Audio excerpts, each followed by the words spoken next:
C'est vraiment la machine suisse de rééducation par excellence.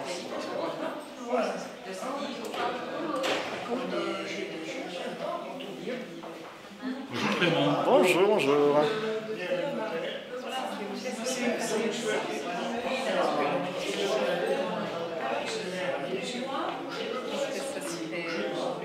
C'est un peu un moteur, si tu veux.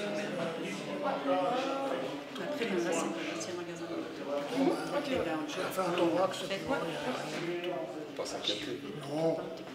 Non, il n'y a rien à bouger. Bonjour. Bonjour. Mais qui êtes-vous? Je suis Pamela Regard.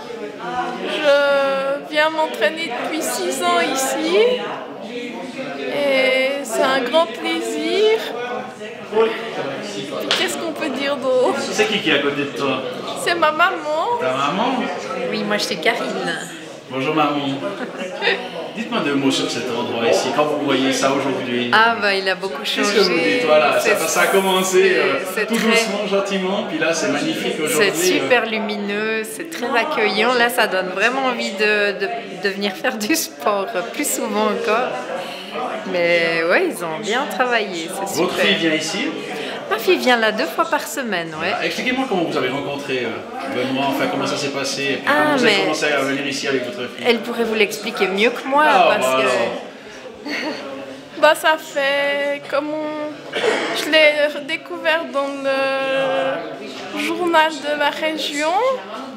Et je me suis dit, bah, je vais essayer d'envoyer un message pour voir si je peux aussi venir m'entraîner ici. Et puis ça s'est fait comme ça. Elle m'a envoyé un coach chez moi. On a un peu parlé et puis on a fait un essai d'1 heure et puis ça m'a beaucoup plu. Je me sens beaucoup mieux physiquement, mentalement, enfin, j'ai beaucoup de plaisir à venir là. Puis quand je suis venue là aujourd'hui, je dis ah ouais, c'est beau, ça donne envie de venir encore plus s'entraîner ici. Oui, parce que ce qu'il faut dire aussi, c'est que Pamela a une myopathie, donc une maladie musculaire, et les médecins disent qu'il ne faut surtout pas faire de sport pour pas aggraver la maladie. Or que là, on a vraiment la preuve que c'est bien le contraire qui se produit, puisque ça lui donne, elle a beaucoup plus de facilité à faire des mouvements, à pouvoir conserver la force qu'elle a déjà. Et même, elle a amplifié sa force. Donc, c'est tout bénéfique, quoi. Il faut des fois pas toujours écouter ce que disent les médecins, puis le faire avec son cœur, parce qu'elle, c'est vraiment ce qu'elle a fait. Pamela, ici, chaque fois que tu viens, quand tu repars, ça te fait du bien. Tu es heureuse d'être venue? Ah oui, ben, je me sens plus légère. J'ai aussi une morale des fois je me suis un peu énervée ou comme ça, puis là je peux me défouler, je peux donner le meilleur de moi-même et puis d'avoir des petites choses qui changent, ça fait du bien, mais il ne faut pas attendre à vouloir que ça soit tout de suite. Il faut que ça soit pendant un moment, puis après s'entraîner, c'est pas tout de suite que les choses changent. Il faut savoir être patient. Voilà, et de la persévérance.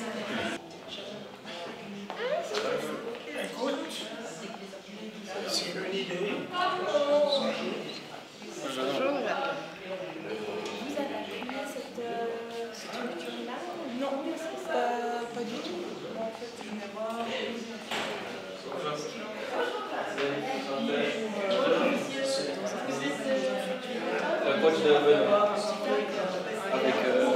Voilà, il est sorti que vous avez fait un message.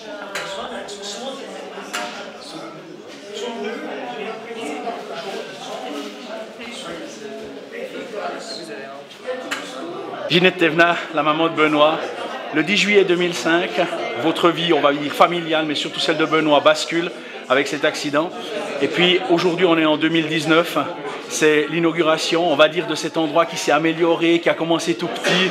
Et puis aujourd'hui, c'est magnifique. Max Regeneration Center ici à Bullet. Ginette, ton fils, depuis 2005.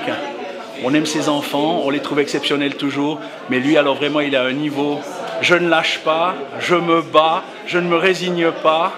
Raconte-moi un petit peu quel sentiment tu as aujourd'hui. Sentiment, bon, on est fiers. On est fiers de lui parce que voilà, on va de l'avant, on ne s'arrête jamais, on a toujours... Un projet n'est pas fini, qu'il y en a déjà un autre qui repart, on en aura 2, 3 en même temps, quoi. Voilà, on n'arrive pas... Mais on le soutient toujours de tout ce qu'il fait parce qu'on a toujours cru. Toutes les thérapies qu'il a fait, que j'ai accompagnées de gauche, de droite, de les pays, ouais. On est toujours revenu avec un mieux. Ou un mieux de la tête, ou un mieux dans le corps, c'est l'essentiel. Un petit bout qui nous fait aller de l'avant.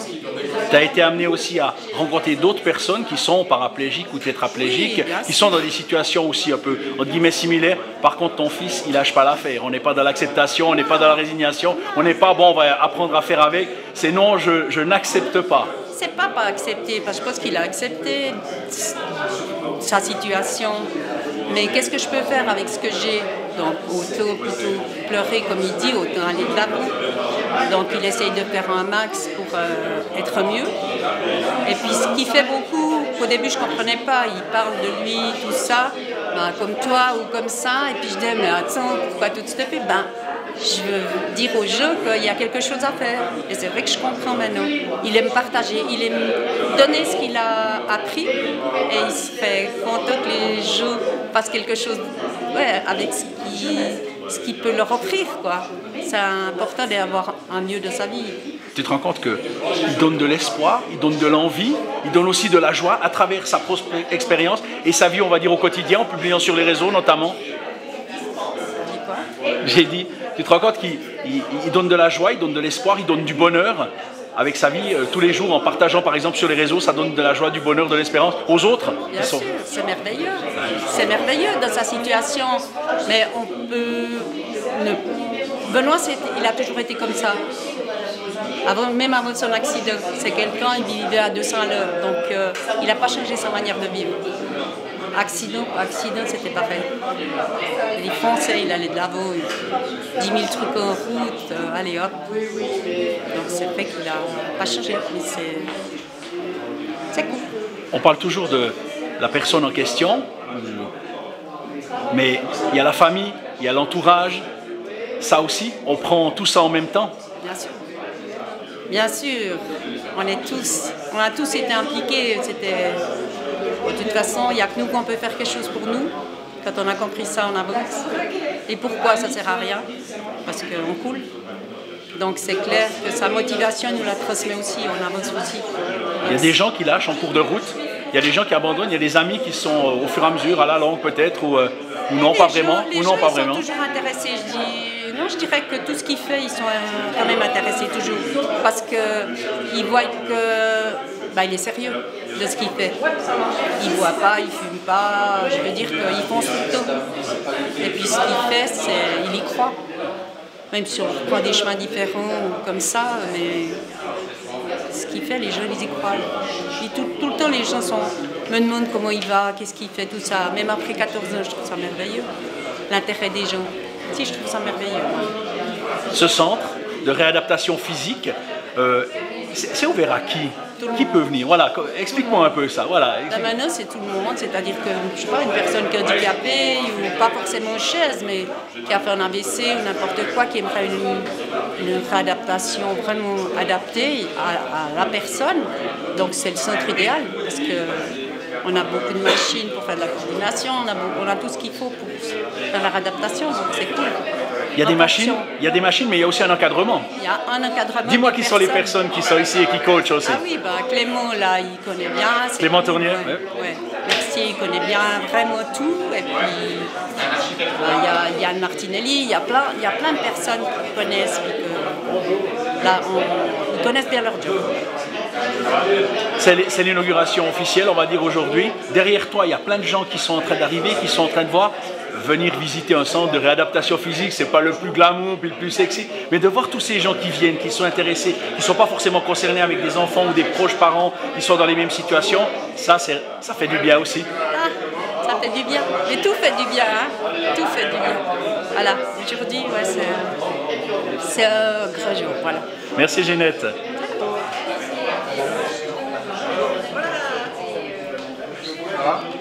Ouais. Jean-Franco Paillard, le syndic de Bullet, ici, c'est l'inauguration officielle du Max Regeneration Center avec Benoît Thévenat. Alors, on le connaît bien, Benoît, ici, et puis c'est quelqu'un voilà, qui amène un état d'esprit, une volonté, quelque chose d'admirable. Alors, tout à fait. Moi, je suis né juste la maison ici.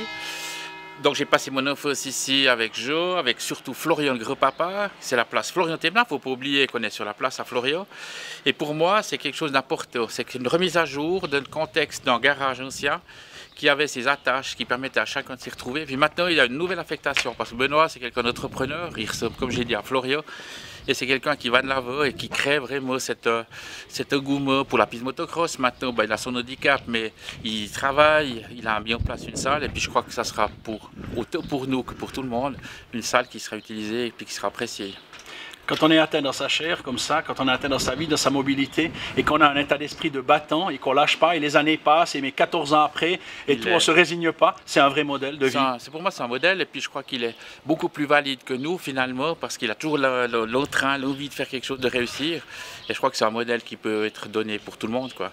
Le fait qu'ici à Bullet, on est sur le balcon du Nord Vaudois, on est dans un petit village comme ça, qu'il y ait un centre comme ça où c'est pas seulement pour lui, c'est pas seulement à lui, mais l'envie aussi de dire aux autres qui viennent des fois depuis Lausanne, de loin, de toute cette Suisse romande, c'est génial. Ça. Mais ça, c'est une marque aussi qui date depuis très longtemps, puisqu'on a vu quand même qu'avec Florian, on a créé Motocross des Races. C'était aussi la marque où les gens y venaient. Et maintenant, on a un centre ici de revitalisation, je dirais, dynamisant, et puis qui permettra à chacun de retrouver sa forme. On a une piste motocross qui est en phase de validation, puisqu'on est en plein dessus. Et puis, encore, je discutais avec Mme Baumann, qui est ici aussi, qui nous fait le plaisir d'être là, qui va quand même aussi parler du centre taoïste, et ça, c'est génial, quoi. Il y a aussi une tour pour admirer le panorama. Alors la tour, c'est pas une tour de contrôle, c'est vraiment une tour de panorama. Une tour de plaisir. C'est une tour de plaisir. Et c'est vrai que pour moi, c'est un plaisir d'être à la municipalité de Bullet et de me retrouver ici depuis quelques années. Puis ça fait 26 ans que je suis là, donc je vois que ça évolue, toujours dans le bon sens, pas trop de mutations, mais toujours l'envie d'aller de l'avant. Et pour moi, c'est essentiel. Quand on est syndic de petit village comme Bullet, ça veut dire qu'on connaît toutes les petites histoires, tout celui qui a la haie 50 cm du côté du voisin. Oui, voilà, c'est souple. Il faut être très souple, et puis je crois qu'il faut être juste pour tout le monde. Quel état d'esprit il faut avoir, justement, quand on connaît quasiment tout le monde, et puis que tout le monde te tape sur l'épaule et dit « Ah, syndic, viens boire un coup, il faut que je te demande quelque chose. » Ouais, il faut être ouvert, mais il faut aussi savoir dire, trouver les limites, puis être juste avec tout le monde, et puis surtout gager le respect vis-à-vis des voisins, vis-à-vis du village. Et je trouve qu'on a un village fantastique parce qu'on arrive à trouver, je dirais, une sérénité qui est très importante et qui permet d'avoir des électeurs, puisqu'on a un conseil communal qui est même une dérogation depuis 1890. Trop de conseillers, on était 41 aux dernières élections, donc on voit qu'il y a de l'engouement. On était 7 candidats à la Mune pour 5 places, et puis on voit que les gens sont là, il y a des jeunes, il y a des dames. C'est un village très ouvert. La preuve, c'est qu'un centre taoïste qui passe ici, les gens ils sont ouverts à la nouveauté, et puis au dynamisme de jeunes comme Benoît, voilà. On voit derrière toi les couleurs bleues du Max Regeneration Center. Ça fait un peu bleu PLR, non, il n'y a rien à voir. Ou bien c'est pas. Vous êtes très heureux de le choix de cette couleur, le choix je pense. de la couleur me plaît beaucoup. Et on verra la suite dimanche, puisqu'il y a des enjeux sur Sainte-Croix, mais je ne dis rien. Je ne dirai rien d'autre. Merci Jean-Franco, bonne continuation. Merci, super.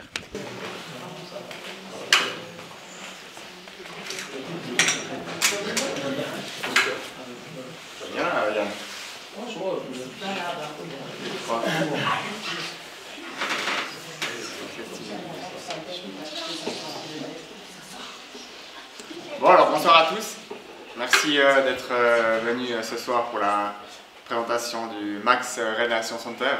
Je vous souhaite la bienvenue, je pense que vous êtes bien assis.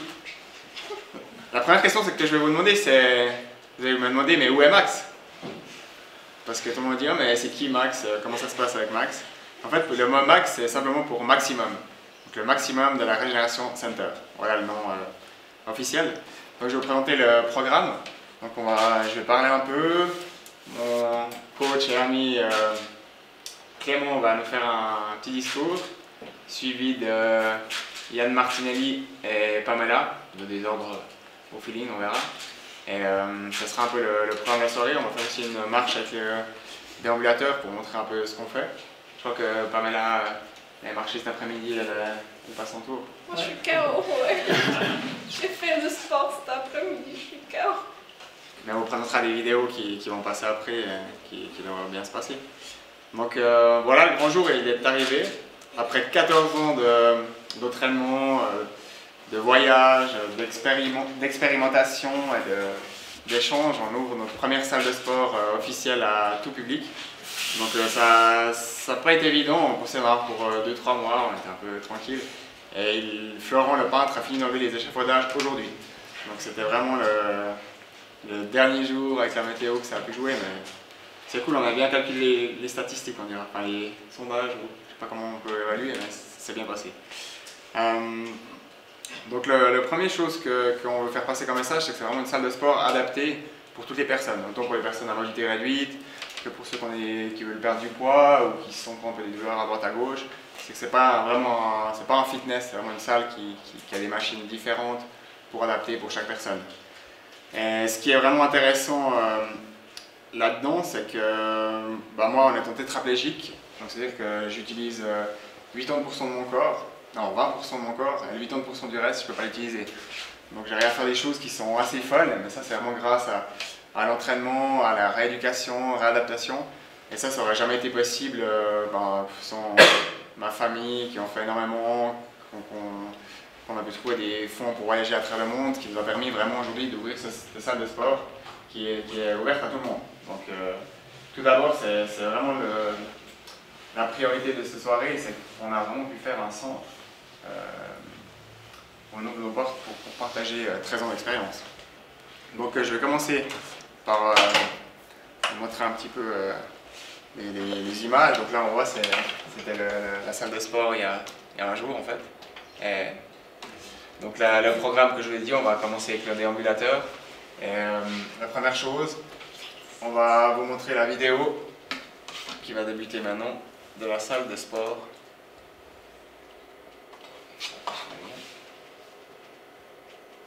Donc ça c'est la salle de sport, les possibilités d'exercice qu'on peut vous présenter.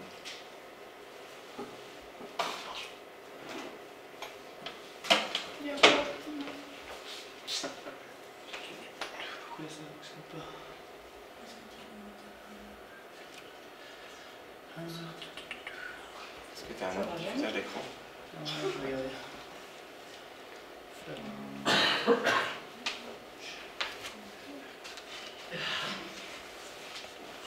Je fais ça. Magnifique.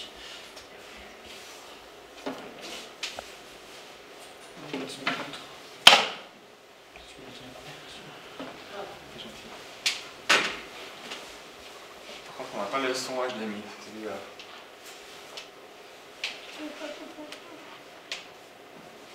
On sent le métier.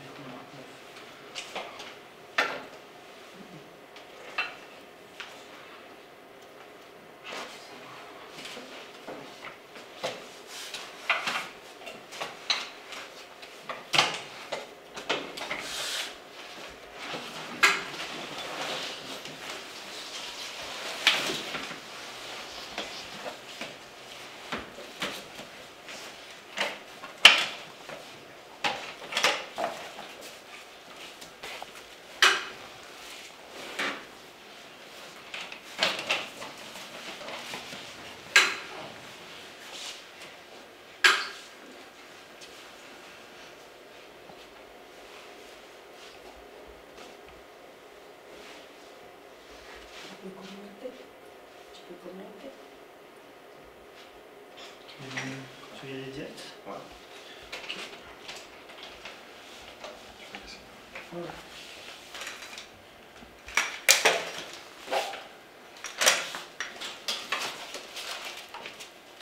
c'est différents exercices qu'on propose à la salle de sport.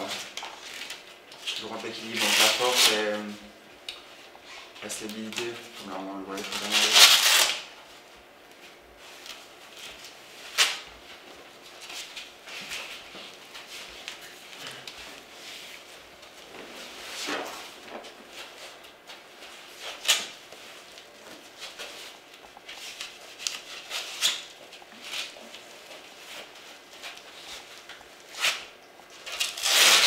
Donc nous on aime bien la pratique, alors on montre directement un exercice qu'on fait quotidiennement à la salle de sport. C'est une marche avec un déambulateur. Donc la suite là. Ça fait rester.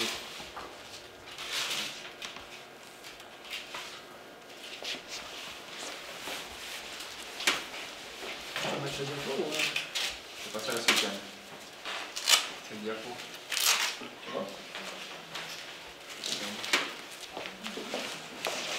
Donc ça c'est des exercices qu'on a appris aux États-Unis quand on était ces 2-3 dernières années.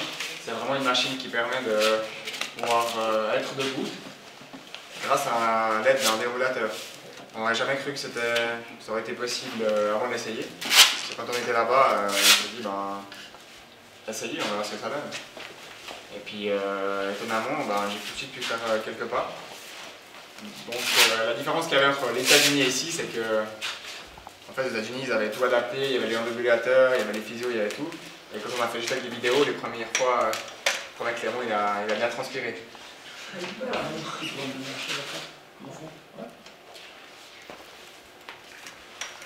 Non, je vais faire un micro, même si déjà je vais faire le micro. Je vous enlève l'écran, parce que j'ai besoin de ça. Hop là.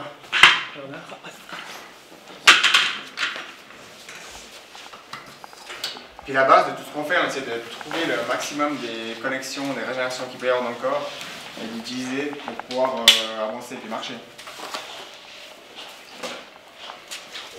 Donc là, on a dû reproduire un déambulateur, retrouver un peu, mettre les sangles, faire des velcro. D'ailleurs, je remercie l'ergo, la physio pour avoir pris du temps afin de pouvoir avancer là-dedans.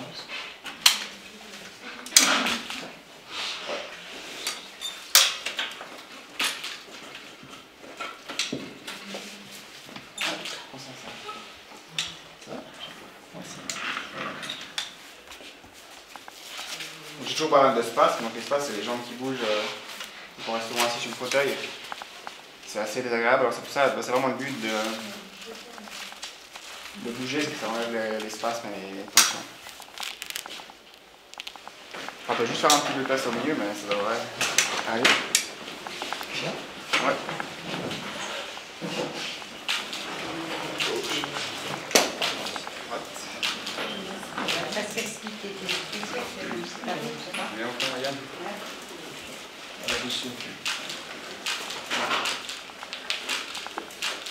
Donc moi j'essaye de faire le plus possible avec mon bassin. Et Clément, vous voyez, il verrouille la jambe, la gauche, et il relâche l'autre, ce qui me permet d'avancer et de lancer la jambe qu'elle est. Ça paraît facile comme ça, mais il y a des milliers d'heures pour... On est presque un couple en fait avec Clément. Parce qu'on doit vraiment sentir chaque mouvement. Ouais.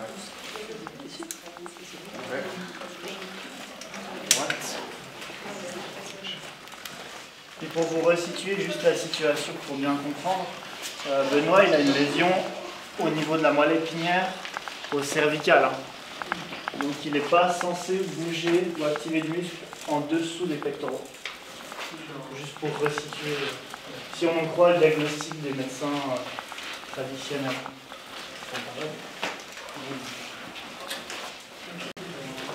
Comme ça.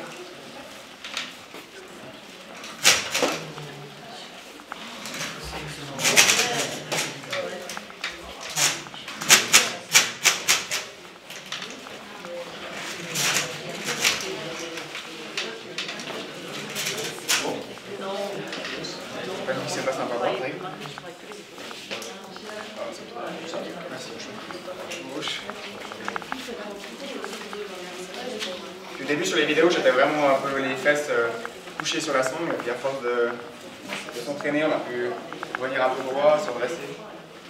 L'objectif sur le court long terme, c'est d'enlever un peu la sangle aux fesses pour avoir le bassin qui est plus stable.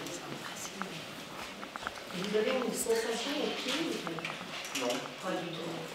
C'est plutôt visuel. Ouais. C'est pour ça qu'il y a des miroirs partout dans cette salle. Déjà, ça fait joli. Et c'est surtout que comme ça, ben, on peut voir, suivant les positions dans lesquelles il est, la sensation en fait, ça revient par le visuel. Donc pour savoir où sont ces gens. Et là, on montre un exercice parce qu'on ne va pas montrer les 800 autres puis rester toute la nuit ici. Mais...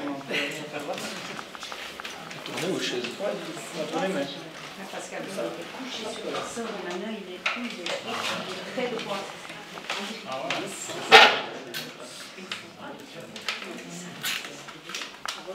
la sangle, il fallait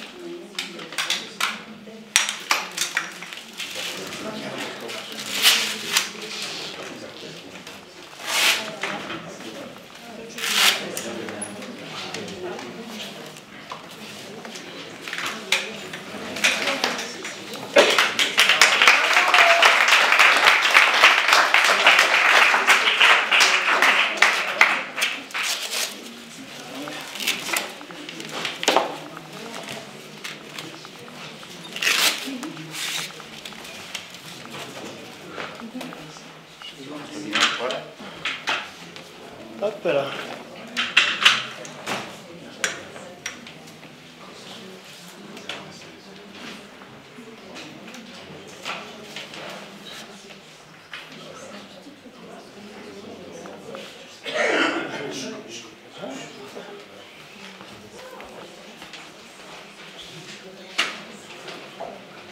Donc voilà, nous on aime toujours bien parler de vivre ses rêves, de pousser ses limites. Donc là c'était un de nos rêves qui s'est accompli. On disait ouais ça va être compliqué. Ici on a la montagne pour trouver pour qu'il y ait des gens qui viennent et tout. On a un excellent exemple, c'est Pamela qui vient 2 fois par semaine depuis Verdon. Complètement toute seule, elle prend le train, elle prend le car, qu'il pleut, qu'il neige, elle va tout le temps. Donc elle aime venir ici pour se relaxer. Donc je pense qu'on peut vraiment l'applaudir.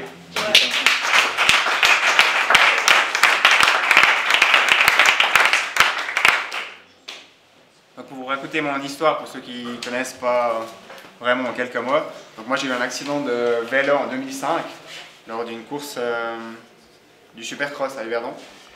Donc j'ai fait un saut dans un bac à mousse, dans un endroit où il n'y a pas assez de mousse, donc ça m'a cassé la 6e vertèbre cervicale et touché la moelle épinière au niveau C4 à C7.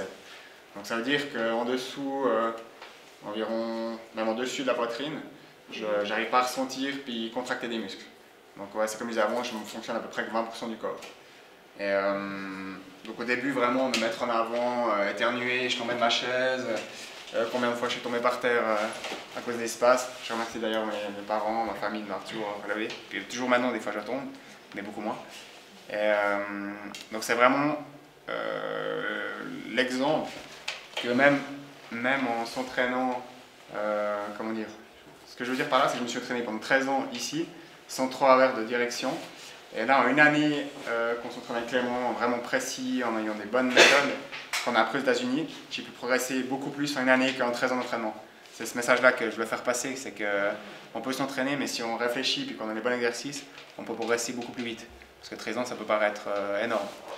Donc comment on a démarré avec cette salle de sport? C'est-à-dire qu'en 2006, donc j'ai eu mon accident, j'ai passé 6 mois à notre ville, 3 mois à Sion, et direct après on est parti avec ma maman en Estonie, apprendre une thérapie de coordination par le professeur Gisler Chalot. Donc c'est un Allemand, vraiment une méthode rude, on peut voir sur la photo, qui était parti en Estonie juste simplement pour des raisons d'éthique. Là-bas ça coûtait moins cher, parce qu'il bossait avant à notre ville. Et je crois qu'à notre ville, ils n'ont pas trop aimé qu'il bosse dans les couloirs, il était assez rude, donc c'est pour ça qu'il était parti là-bas. Ensuite, on a passé un mois vraiment difficile. On s'entraînait de 7h30, des fois 8h30, toute la journée, s'entraîner. J'ai jamais, je pense, autant souffert de ma vie, pourtant j'ai l'habitude de m'entraîner puis d'avoir mal. Et c'est de ce côté-là aussi qu'on a réussi à trouver le juste milieu dans cette salle de sport, c'est que c'est bien de s'entraîner, mais c'est bien aussi d'avoir du plaisir. Donc c'est pour ça qu'on a fait un endroit dégagé où on peut aller dehors, puis profiter du soleil, et là il y a des lumières partout, que quand on est là on se sent bien. Parce que si on s'entraîne, puis que déjà on souffre, puis en plus on n'est pas bien, bah, ça veut pas aller longtemps. Donc on a commencé chez mes parents, on a une petite chambre de peut-être 4 mètres sur 5, où on avait toutes ces machines là, à peu près, peu de choses près. Donc on était bien compressés.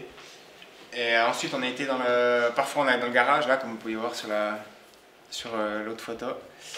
Et pour revenir à Chalot, donc je vais vous montrer une petite vidéo que je vous disais que c'était dur avec lui. Ah mais c'est dommage, il n'y a pas de son.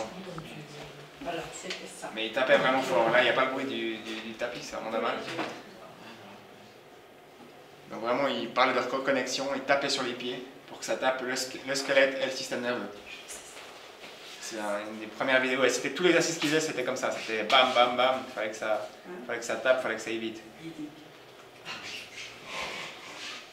Donc ouais, comme je disais avant, on mélangeait entre, à l'époque c'était l'ancien kiosque ici, avec le garage, donc on mélangeait les voitures et puis les motos, comme moi, je crois que c'était un lift de voiture qui nous soulevait avec l'air au cœur, la machine qu'on a là-bas. Donc on a vraiment essayé d'adoucir un peu toutes les méthodes qui paraissent à la russe, un peu à la dure, en étant plus souple. Par rapport à ça, je me suis entraîné, je pense, pendant bien 3-4 ans. Puis au bout d'un moment, je me suis rendu compte que je saturais de m'entraîner dur. Et puis je faisais ça même le week-end, samedi, dimanche, tous les jours. Et j'avais besoin de voir autre chose. Donc j'étais à Florence pour apprendre une nouvelle thérapie de... C'était plus des segments de muscles. Avant c'était coordination des bras et des jambes. Et là c'était plus un peu force, comme on voit dans le tableau qui est là en haut. Ensuite je suis parti à la laser poncture. Donc c'est là où on a appris, lui en fait il avait un système qui mettait comme on peut parler des lasers sur le corps et ça nous permettait de régénérer. Là aussi on avait autre chose, donc c'était aussi intéressant, chaque fois on a appris et on a essayé de s'améliorer par rapport à ça. Ensuite je suis parti en Ukraine, j'ai été 3 fois là-bas, j'étais me faire injecter des cellules souches ainsi qu'un implant sur la moelle épinière, comme on voit sur la photo. Donc c'était relié de la moelle épinière à l'épaule et puis je pouvais contracter les muscles de mes doigts. C'était bien, c'était assez révolutionnaire, le problème c'est que c'était peut-être pas trop abouti. Puis une fois je me suis ramassé une moto sur l'épaule, puis les câbles ils se sont cassés. Donc la suite, j'ai toujours beaucoup voyagé, je suis parti au Brésil pour apprendre une thérapie plutôt là c'était relaxation, de voir un guérisseur Joao. J'ai pas retrouvé les photos, j'ai eu un virus. Et, du coup c'était intéressant d'aller là-bas pour se relaxer, on était tout le temps habillé en blanc. De nouveau l'aspect un peu couleur thérapie. Donc maintenant on avait acheté un appareil qui fait pour les couleurs. Puis depuis une année maintenant j'ai commencé à le faire presque tous les jours. Et ça m'aide aussi à me relaxer et puis à reconnecter de nouveaux muscles. Donc tout ça pour dire que d'expérience en expérience on avance toujours plus. La suite, c'est que j'ai pu trouver, grâce aux différents motocross qu'on a organisés, on a pu trouver les fonds pour acheter un robot, donc l'exosquelette qui est là-bas. Et pour la petite histoire, donc j'ai dû aller à Londres pour l'essayer. Les personnes, ils ne voulaient pas me laisser essayer parce qu'ils disaient justement que c'était pas possible, vu que j'avais une lésion tétraplégique haute, de marcher avec un robot. Et moi je dis, oh, mais écoutez, j'arrive à faire un peu de moto, ça doit bien être possible de l'essayer. Puis à force d'insister, ils nous ont dit, ok, bah, venez l'essayer. Puis on était venu avec le journaliste du matin. Et direct, ça a bien été. Parce qu'on s'entraînait déjà à l'époque entre les barres parallèles justement avec Yann Martinelli. Et c'était un peu les mêmes mouvements. Donc ça s'est bien passé et tout de suite on a pu être à l'aise. Donc c'est toujours sympa de pouvoir défier un peu les lois de la médecine parce qu'on ne sait jamais comment ça peut évoluer ni comment ça peut avancer. La suite, j'ai beaucoup voyagé aux États-Unis pour justement différentes thérapies entre ce qu'on disait avant, ce qu'on a beaucoup progressé, c'est aux États-Unis. Donc j'ai été il y a en 2015 à San Diego avec mon ancien coach Andrea. On a fait un premier bilan qui était intéressant. Et là, ça fait 2 ans de suite qu'on retourne chaque année en Floride ou à Los Angeles pour apprendre des méthodes et pour se développer toujours un peu plus. Donc l'idée, c'est vraiment progresser, s'améliorer en apprenant du meilleur un peu de chaque personne. La suite, c'est pourquoi Max Center, je pense que on a compris.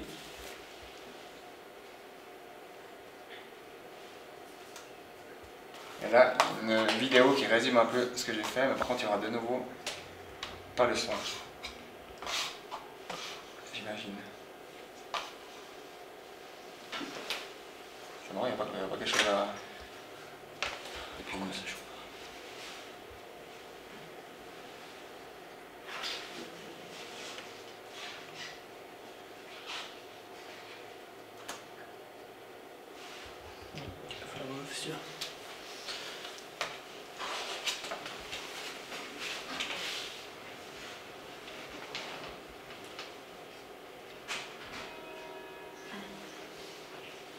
Donc en fait, c'est pas que l'entraînement et la récupération, c'est aussi une qualité de vie.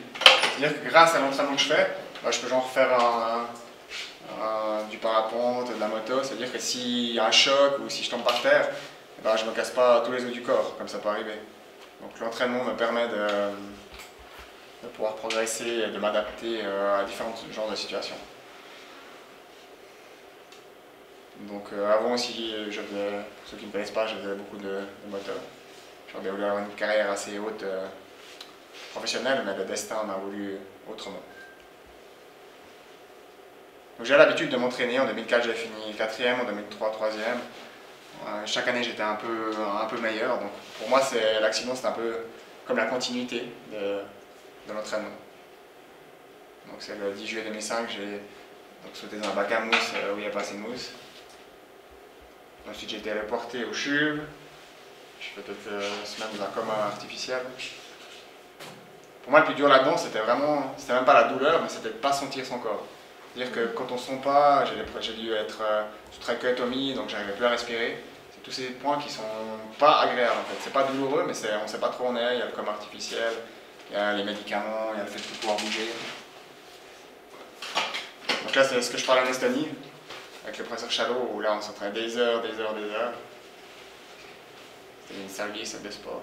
C'est le guérisseur Joao là, que je vous disais avant. À Florence, j'ai fait des thérapies de segments de muscles. Ça correspond un peu à ce qu'on fait actuellement, mais en beaucoup plus souple et beaucoup plus agréable. En 2010, je me suis fait implanter justement un stimulateur pour contracter les jambes. Et si. Là, c'est ce que je vous disais à Kiev, quand il décompressait la moelle épinière. L'image est peut-être un peu... Tout ça pour dire qu'il y a toujours beaucoup de souffrance, il y a beaucoup de moments qui peuvent être difficiles, mais si on garde le moral et la motivation, ça fait partie de la vie. C'est comme vous, il y a des jours c'est facile, il y a des jours c'est moins bien. Mais si on garde l'envie, la motivation, on peut faire beaucoup de choses. Donc, grâce à ça, après j'ai recommencé à avoir l'esprit plus libre. Donc j'ai pu recommencer à gérer la piste de motocross au Rogneux. On a fait des courses de moto, on a fait des autocross. Et là, donc en 2011, c'est là où j'ai pu essayer le robot la première fois avec le matin. On était vraiment crispé, on ne faisait pas par pas, mais à force d'entraînement, on a pu s'améliorer. En 2011, donc 6 ans après, j'ai pu monter sur une moto, ce qui paraissait assez impossible.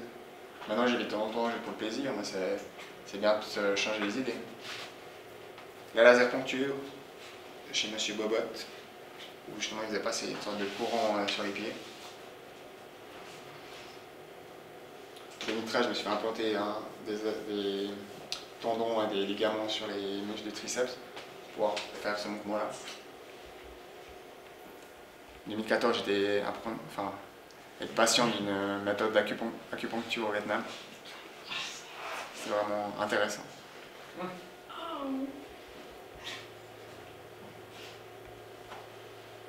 Tout ça pour dire qu'il n'y a pas que l'entraînement, il y a aussi la tête, il faut se sentir bien, il y a la nourriture. 2015, on a réussi à marcher, j'arrive à marcher seul avec le robot, c'est assez nouveau, enfin toujours maintenant. Les méthodes à San Diego, à Project World.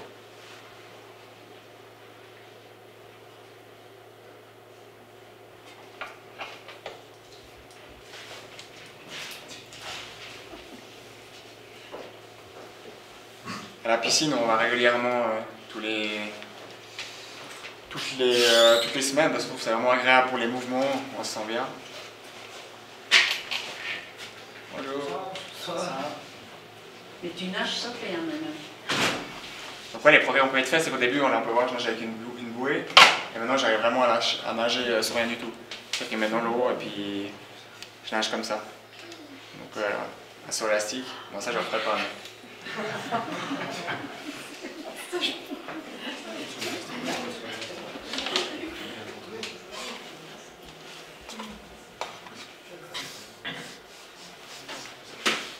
Donc tout ça pour dire que l'entraînement me permet d'avoir une vie tout à fait presque normale, je dirais. Dans le sens où on peut quasiment faire tout ce qu'on a envie. Ah, puis c'est tout. Est-ce qu'on a un écran, hein? Ouais.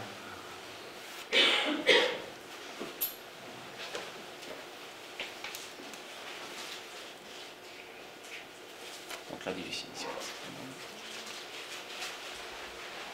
Donc qu'apporte l'entraînement, c'est ce que je vous disais, de pouvoir être libre, de pouvoir faire ce qu'on a envie, d'être en bonne santé, la liberté, même de pouvoir conduire un bateau.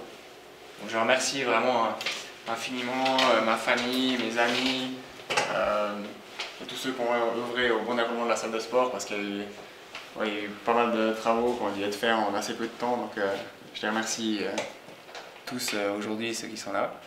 Et je vais passer la parole à notre ami Yann Martinelli qui a prévu son discours, qui était mon coach pendant 4 ans. Donc merci à toi d'avoir été mon coach. Merci.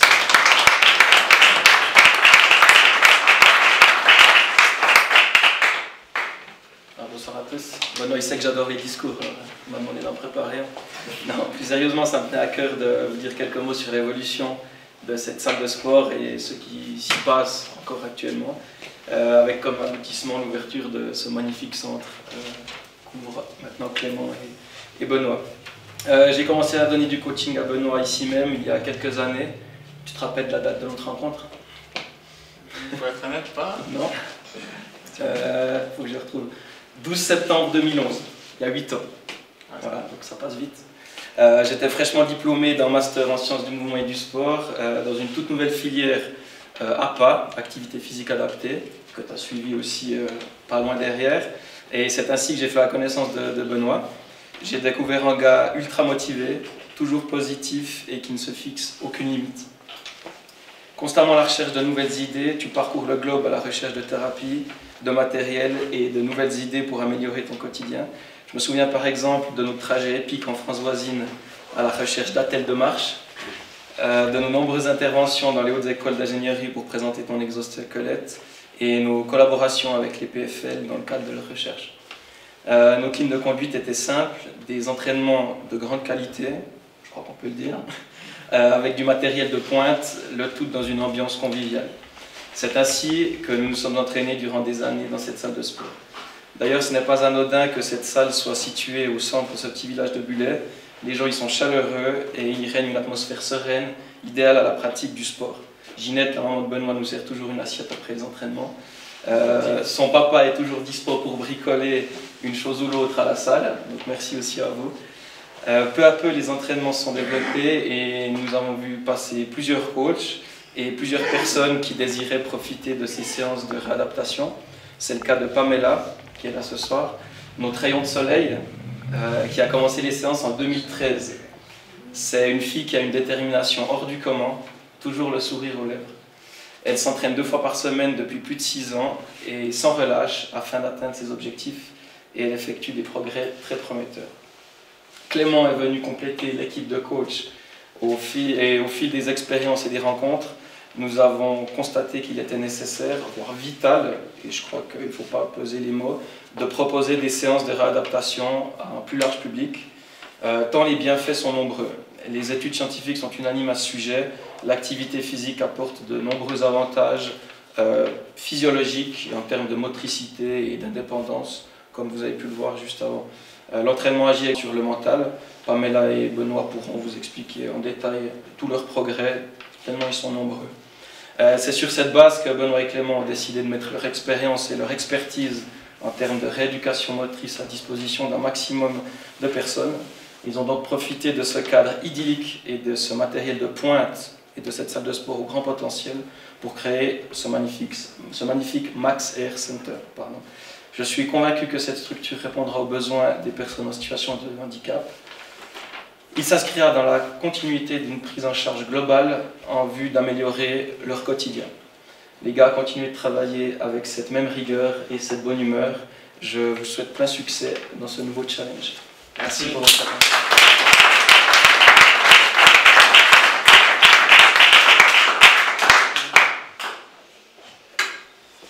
Alors, Pamela va nous faire part de son témoignage.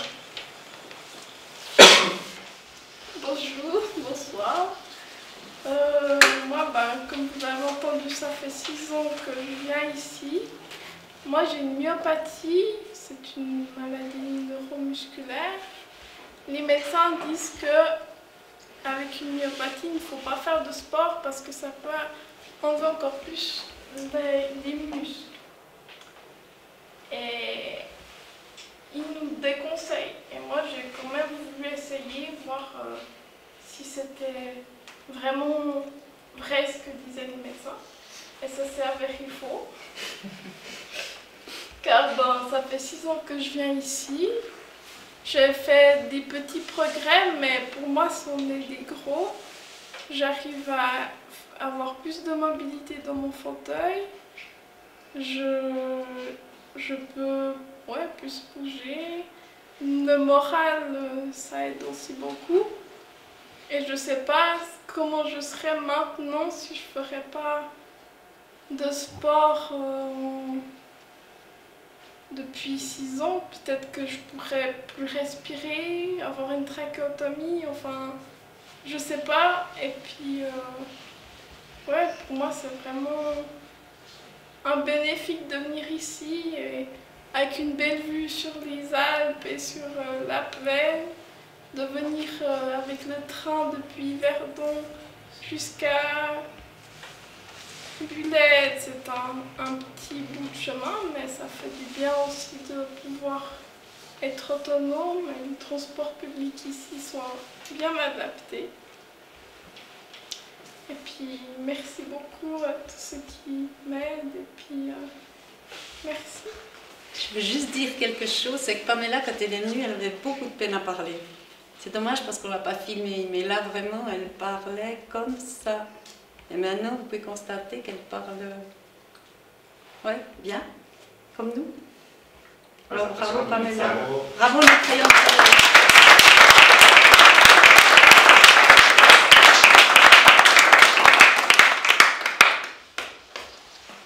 Alors la place est la personne qui est le plus souvent là, qui me supporte le plus souvent possible. Des fois on fait des petites déviations à la piste, alors je lui prends tes bottes, il sait que ça ne va pas sentir bon pour son entraînement, mais c'est ça qui fait aussi la variation de la salle de sport.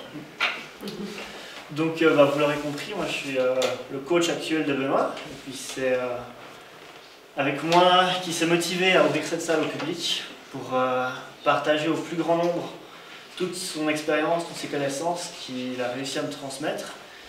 Et on pense avoir un certain niveau d'expertise maintenant, et on trouvait dommage de garder ça juste pour nous et puis quelques personnes qui nous connaissent par-ci par-là au bouche à oreille. Et c'est pour ça qu'à partir d'aujourd'hui, on est officiellement ouvert au grand public. Et pour vous expliquer un tout petit peu vite fait d'où moi je viens, je ne vais pas être aussi long que Benoît, il y a moins de choses à raconter, c'est moins exceptionnel. Mais j'ai fait, comme tout un chacun, des études en espérant avoir une idée de ce que je voulais faire après. De me donner chaque fois 3 ans de plus en faisant le gymnase, et puis après le gymnase, je ne savais toujours pas ce que je voulais faire, donc j'ai fait mon service civil à l'école de cirque à Sainte-Croix, juste à côté. Déjà le Jura m'attirait, et c'est là que je me suis rendu compte qu'en fait le mouvement, la motricité, le sport en général, ça m'intéressait beaucoup. Donc je me suis inscrit à l'université en sport. J'ai suivi les mêmes filières que notre chère amie Yann, donc un bachelor en sciences du sport et un master en activité physique adaptée et santé. Parce que je me suis rendu compte que l'enseignement en fait, du sport scolaire ne m'intéressait pas du tout, que c'était pas du tout bon pour mon moral. et de me rendre utile par la pratique du sport, avec des attentions médicales, à aider les gens à aller mieux, c'est ce qui me motivait. Et à ce moment-là, j'ai rencontré Benoît.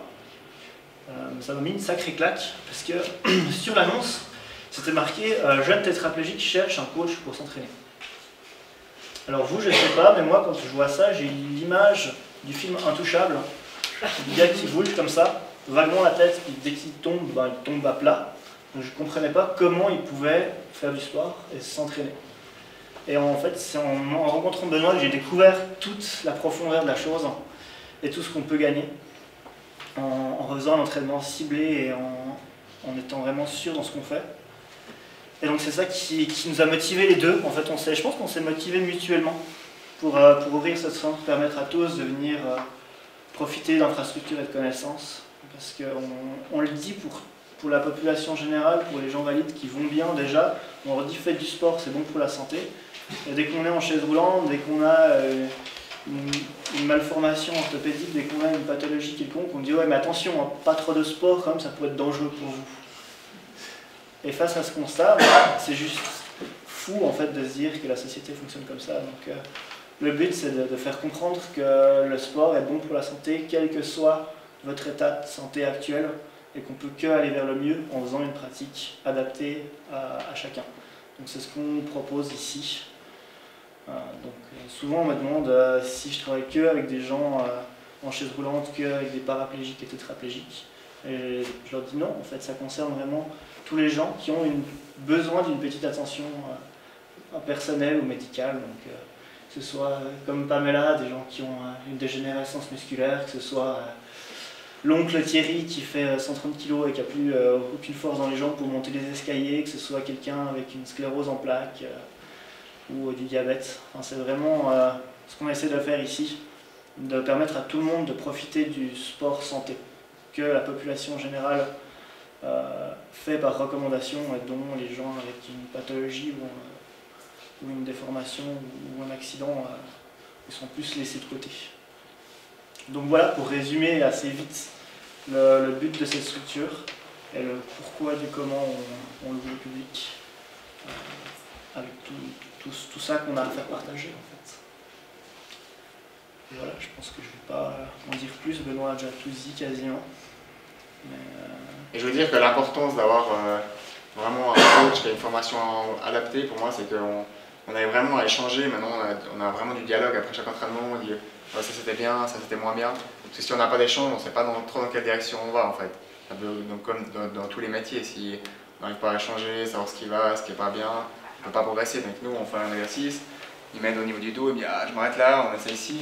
Et des fois, lui pense à un truc, moi je pense à un truc, et c'est un travail de collaboration. C'est pour ça que le coach est vraiment important, dans le sens où c'est lui qui trouve les limites entre ce que la personne peut faire et ce qu'il ne peut pas faire. Parce que si par exemple lui il fait tout, il dit ah, fais cet exercice puis il fait tout, bah, il va devenir comme un bodybuilder, mais moi ça ne va rien m'apporter. Tandis que si c'est moi qui lui dis bah, vas-y maintenant Marc, démerde-toi, bah, moi tout seul je suis rien. Donc c'est vraiment le juste équilibre entre les deux personnes. Donc pour moi, le coach qui est formé et qui est super capable comme Clément, comme Yann, comme mes coachs que j'ai avant, c'est vraiment important. Donc voilà, je veux encore remercier vraiment Clément, mes parents qui ont passé des heures et des heures à faire la salle de sport, à tous les corps de métier qui sont là aujourd'hui.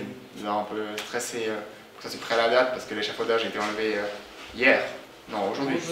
Aujourd'hui, donc, comme je le répète, ils finissaient encore les peintures il y a un jour, donc le délai était tenu au jour même, quoi, à 6 mois à l'avance. Donc, je vous fais un grand merci et puis place à la bouffe. Il y a tout qui est ici, vous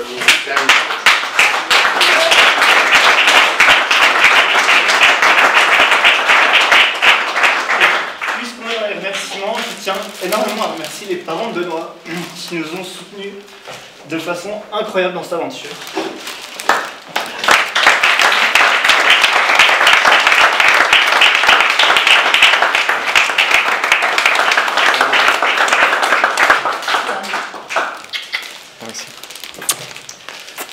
Benoît, on vient d'assister à la présentation de cette nouvelle salle. Cette salle qui s'améliore, qui a commencé par un garage de moto, enfin voilà, et puis on transforme. Et puis aujourd'hui, c'est un week-end d'inauguration, de lancement. Raconte-nous un petit peu cet endroit ici. Beaucoup de sueur, beaucoup de douleur, beaucoup de pleurs, mais aussi de satisfaction, de progrès, d'envie. Ouais, exact. Ici, c'est vraiment la salle où j'ai passé le plus grand nombre d'heures dans ma vie. C'est-à-dire qu'en 2005, j'ai eu l'accident et après, je suis tout de suite été dans une petite salle chez mes parents. On s'est traîné dans une salle qui était microscopique. Et après, au fil des années, on s'est amélioré. Pour aujourd'hui avoir l'inauguration de la salle de sport. Donc, on veut dire que c'est là un peu où j'ai passé toutes les étapes pour ma progression. J'ai appris un peu à être un peu plus indépendant. J'étais à monter sur une moto, conduire tous les véhicules. Et puis depuis peu, maintenant j'arrive à nager tout seul à la piscine. Donc on fait chaque fois des petits progrès qui devraient m'arriver un jour à marcher le plus naturellement possible en fait. Ce qui est incroyable, c'est que dans ces 14 dernières années, tu n'as pas arrêté de parcourir le monde, de chercher des technologies, des progrès, des systèmes, des méthodes, d'essayer des choses et tout. C'est pas usant à la longue que finalement il n'y ait pas un peu eu des gens avant toi qui sont un peu précurseurs puis qu'on arrive en disant ah oui vous avez certains trucs qu'elles soient facilités mais que tu dois tout trouver par toi-même pour toi. Ouais, c'est une excellente question. D'ailleurs c'est une des raisons pourquoi on crée le centre de sport, c'est pour partager. À un moment donné je me suis dit mais en fait je suis égoïste. Il faut vraiment que j'ouvre un centre pour partager de ça avec le plus de monde possible, pour éviter qu'il ait à devoir voyager, faire toutes ces démarches comme tu dis, qui peut être éprouvante parce que des fois ils ont cassé mon fauteuil roulant. Des fois, il est arrivé que je revienne là avec un pied pété, avec un truc qui n'allait pas parce qu'il y a des voyages et puis il y a toujours des imprévus. Mais en même temps, je trouve que c'est ce qui fait son charme parce que de voyager, on découvre le monde, on découvre des gens, on découvre des mentalités. Donc chaque voyage, c'est un peu que je parte avec Clément ou avec un pote à moi qui bosse à la piste.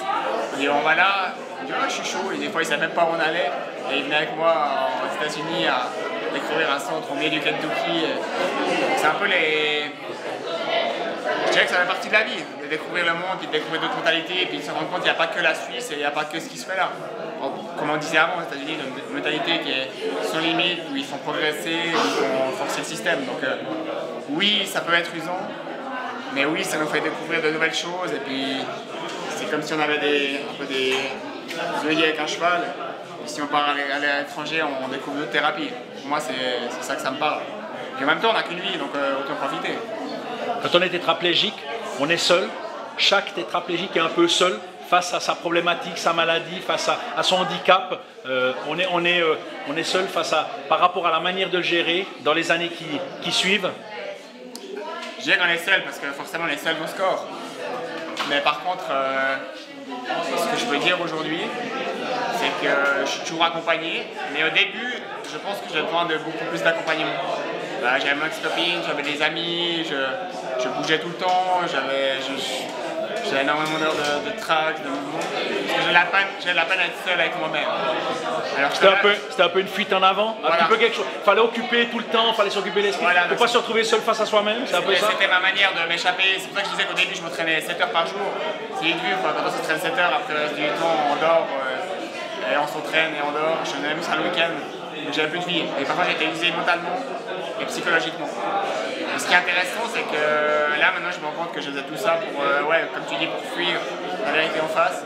Et que là actuellement, si je m'entraîne pas, je fais pas du track, je fais pas de la moto, j'arrive bien chez moi, bien tout seul en fait. Aujourd'hui, tu sens que par rapport à l'expérience, au parcours, tu aurais pu gagner du temps par rapport à tes connaissances aujourd'hui, sur ces 14 ans. Il y aurait pu avoir, non pas 14 années d'un coup d'expérience qui t'arrive dessus en lisant un livre, mais tu aurais pu gagner du temps, il y a des choses que tu aurais pu découvrir un peu plus vite, par exemple. Exactement, je pense que j'aurais l'accident demain et qu'on aurait eu la chance d'avoir un centre comme ça avec la formation qu'on a eue, que ce soit ici ou ailleurs, on aurait pu gagner, je pense, 10 ans. Je dis ça comme ça parce qu'en une année que je m'entraîne avec des exercices précis, j'ai progressé un maximum. J'arrive à me mettre en avant dans le dos, j'ai beaucoup plus de force. Et avec les mots, on voit avec le défibrillateur, au début, j'étais vraiment couché comme ça, et petit à petit on se redresse. Donc c'est justement pour ça qu'on a ouvert ce centre, pour que les gens gagnent du temps, qu'ils n'aient pas besoin de voyager à travers le monde et puis s'user et être fatigués en fait. Pour être concret, là, ce centre est ouvert aujourd'hui, on est en mai 2019, il est ouvert, il s'adresse à qui? Comment ça se passe? Comment on te contacte? Combien ça coûte? Je m'excuse, dis-nous tout concrètement. À qui on s'adresse, c'est-à-dire à tout le monde. à tout le monde comment s'entraîner différemment qu'en allant dans un fitness. Mais faut avoir un handicap pour venir ici? Non, c'est vraiment ouvert à tout le monde. Ça peut être pour perdre de poids, pour une douleur à une épaule, on s'est cassé une jambe, ça traîne, on n'arrive pas à se remettre en état. Si on ne se sent pas bien dans son corps, si on a une maladie dégénératrice comme on a vu avant Pamela, ou si c'est simplement pour s'entraîner, mais s'entraîner différemment de ce qui se fait actuellement. Alors combien ça coûte? Clément, il est à 8 francs de l'heure. Après, une fois que vous avez fait des heures avec Clément, la salle de sport est ouverte à tout le monde. C'est-à-dire qu'il peut continuer à s'entraîner 2 heures, 3 heures. Et Clément, il faut aussi des programmes qui coûtent 100 francs le programme d'entraînement pour chaque personne. Et moi, je suis là pour échanger, donner des conseils, partager mon expérience, essayer d'aiguiller les gens au mieux, que ce soit psychologie, nutrition, et montrer les entraînements en fait. Il n'y a pas de limite. Ça doit aussi être un lieu d'échange. Oui, évidemment, un lieu où on s'entraîne, où on fait des choses physiques, mais aussi où on peut parler, où on peut s'exprimer, où on peut dire des choses avec une écoute, une qualité d'écoute supplémentaire par rapport à d'autres endroits. Exactement, là-bas, on a fait un petit dégagement sur la terrasse qui nous permet justement d'aller dehors pour pouvoir profiter au maximum du côté psychologique, de dehors au soleil, d'échanger, discuter, boire un thé après l'entraînement.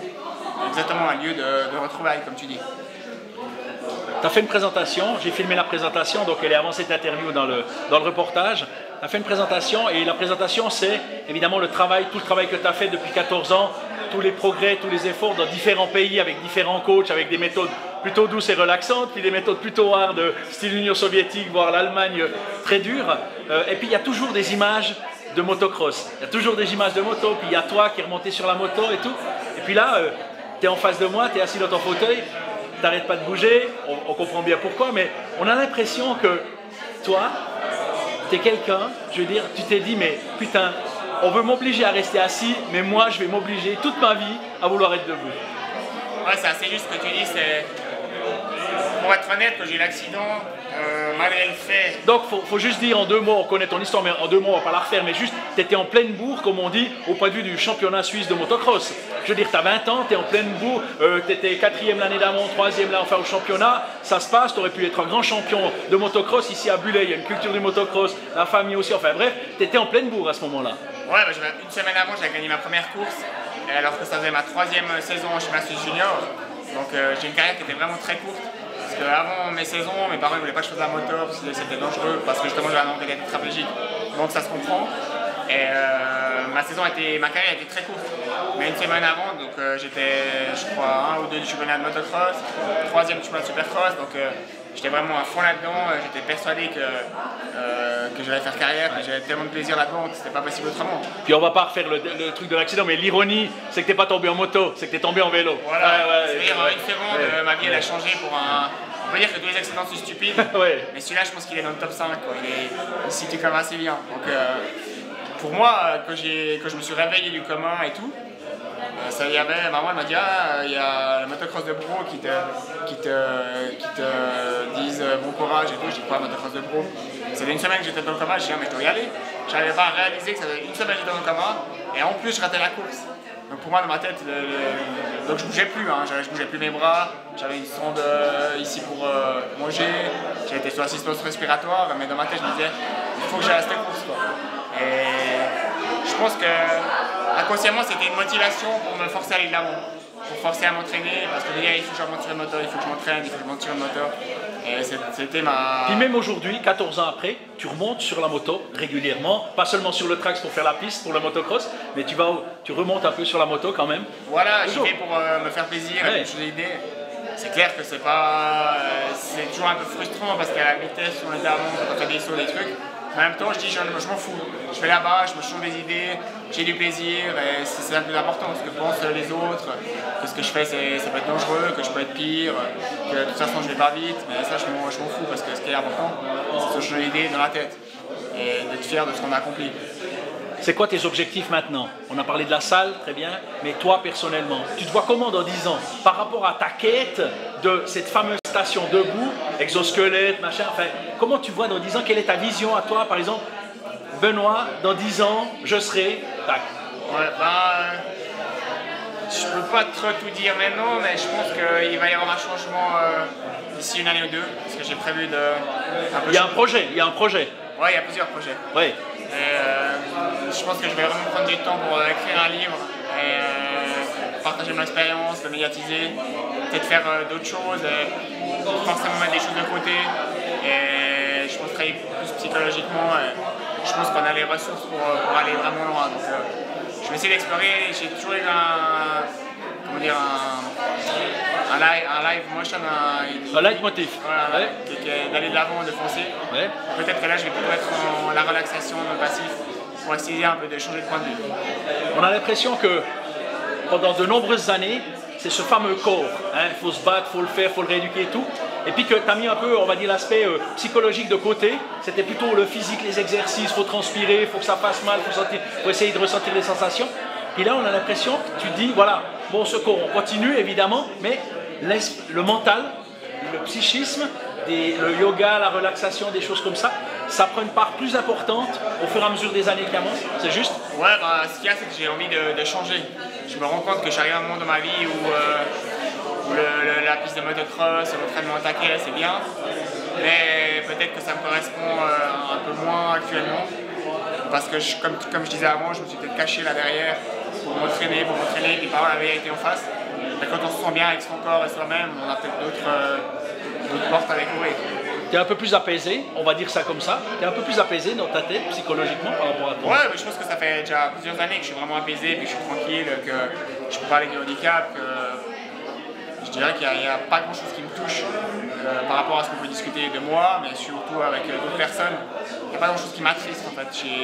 J'ai une PEC assez comment dire, relaxant, correct en moi, c'est pas un problème. Ça fait des années que je me suis bien avec moi-même. Tu as parlé d'écrire un livre, aussi faire des conférences, aussi en parler, aussi échanger, communiquer, enfin expliquer aux gens, ou échanger, partager.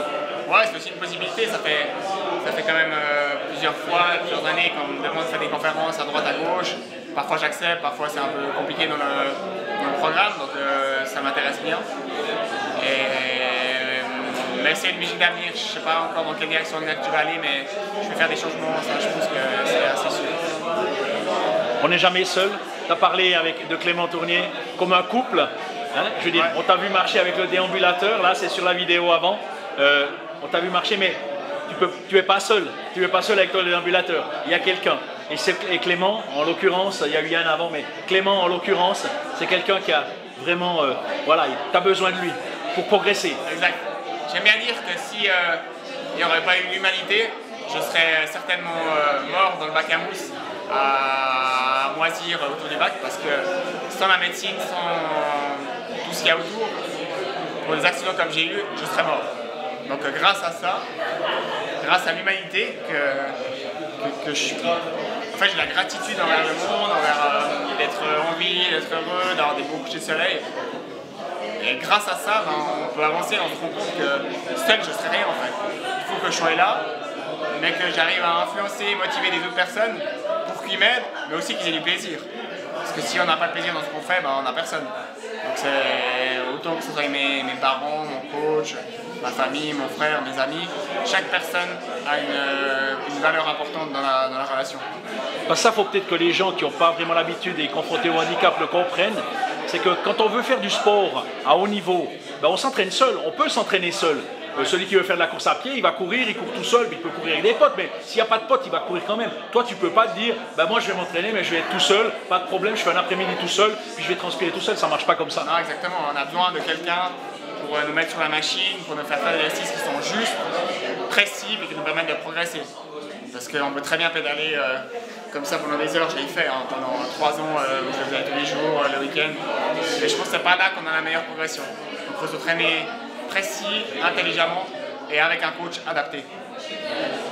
Je te souhaite que du bonheur, comme d'habitude, chaque fois qu'on se voit, qu'on se parle, qu'on a un micro entre nous, parce que tu es un exemple de vie, tu es un exemple de vie, tu es un exemple de force, tu es un exemple de philosophie, de sérénité, tu es un exemple de combat, tu es un exemple de ne jamais renoncer. Ça, c'est ce qui me... Moi, je veux dire, ce qui est renversant et bouleversant avec toi, je te le dis à chaque fois, mais je m'en fous, je le redis encore une fois, ce qui est bouleversant et extraordinaire, c'est que toi, tu as dit, moi, j'accepte pas, et puis moi, je vais faire le maximum, et puis moi, je vais être. Et je trouve que là, tu donnes une leçon de vie aux gens, parce qu'alors pour avoir été atteint au niveau où tu es, c'est quasiment maximum avant ou bien être mort. Donc le fait de te voir là comme ça, de te voir debout, t'exprimer, bouger, comme on t'a vu avant et c'est dans la vidéo, hein, quasiment avec, voilà, avec le déambulateur, on t'a aussi vu des images avec l'exosquelette, enfin bref, je veux dire, je trouve ça extraordinaire, magnifique, et un modèle, un exemple, une humanité, et puis voilà, alors que tu n'avais rien demandé à la base et puis qu'il n'y avait rien de, voilà, mais ton destin a basculé, et je trouve que ton destin il est exceptionnel, extraordinaire, magnifique, magique. Alors peut-être tu l'aurais voulu autrement sur les deux roues, d'accord, très bien, mais là ce que tu fais et ce que tu en fais, je trouve ça admirable. Merci Benoît. Merci Benoît. Ce que je voulais dire, c'est que c'est gentil ce que tu dis, mais c'est pas impossible pour tout le monde. En fait, c'est juste un schéma d'habitude que je reproduis et que c'est devenu comme toi ton métier, ben moi c'est devenu l'entraînement, de ne pas lâcher. Et que peut-être qu'au début c'est difficile, comme dans chaque activité, mais qu'après au fil des années on se dit ah ben on va pas se plaindre, ah ben on va faire cet exercice. Et puis petit à petit c'est simplement devenu une réflexion sur sa propre vie, puis savoir qu'est-ce qu'on veut. En fait si ça a un sens pour ce qu'on fait, on peut le faire. Mais tu sais très bien que quelqu'un qui devient paraplégique ou tétraplégique, on est plutôt dans le corps médical et on va dire au premier degré, je ne veux pas faire de débat là-dessus, je ne suis pas professionnel, mais j'entends, on est plutôt à dire d'abord une notion d'acceptation, pas après faites avec ce que vous avez et non plus avec ce que vous rêvez d'avoir ou ce que vous aviez avant. Toi, voilà. Tu t'es jamais résigné à ça. Voilà, c'est un peu une psychologie qui est différente et c'est clair que tout de suite je me suis embrouillé un peu avec les hôpitaux, je suis parti à droite à gauche parce que la philosophie elle ne fonctionnait pas avec ce qu'ils voulaient me proposer. Mais si la philosophie pourrait changer au fil des années, bah, ça pourrait aller beaucoup mieux. C'est pour ça qu'on propose ce centre, c'est de proposer de s'entraîner alors que normalement à la base, bah, il dit c'est pas possible. Vous êtes appelé, vous allez rester sur une chaise et puis vous allez mourir comme ça. Donc, là, nous on essaie de changer les mœurs et les habitudes en ayant une vie la plus normale et naturelle possible. Je dis pas que c'est facile, mais si vous le décidez, il y a des possibilités que ça s'améliore. Il faut aimer la vie et l'aimer même si. 3 petits points. Exact. Merci infiniment pour toi. Cette main qui se lève, moi je te connais depuis des années. C'était pas, quand je t'ai connu, la main ne se levait pas, cher ami. Je me souviens, parce que je me souviens quand on s'est rencontrés et tout, il y avait, évidemment on se salue, mais cette main elle ne se levait pas et tout. Et ça, je trouve que ça c'est extraordinaire, cette manière de, voilà, c'est progrès tout ça, puis de rien lâcher. Mais merci Benoît, merci beaucoup. Puis plein succès à toi. Tu me dis site internet, réseaux sociaux, tout pour le centre ici. Comment on peut te suivre sur les réseaux? Tu me dis Instagram, Twitter, Facebook. Vous pouvez nous suivre partout sur Instagram, sur la page Max Air Center, sur Facebook et puis sur la page Benoît Thévenin aussi on met des stories, des vidéos. Mais YouTube aussi on essaie de, quand on arrive à prendre du temps, d'expliquer un peu comment ça se passe, notre vie tous les jours, la chaise roulante, les trucs fun, un peu moins fun. Donc on essaie de partager au maximum avec vous. Il y aura un motocross à Bulle cette année. Exact. C'est quoi la date? 28-29 juin. On a déjà prévu organiser le 9e Charity Race avec Christophe Roussel, qui était déjà venu l'année passée. Il a eu tellement de plaisir à venir dans la région. Qui revient cette année avec Cédric Souberas, multipilote, champion de France de Supercross 6 fois. Donc on n'arrête pas d'évoluer et de progresser. Donc c'est toujours avec un grand plaisir qu'on organise ce cross et qu'on peut compter sa présence. Merci beau gosse, un succès. Ciao, plaisir, merci.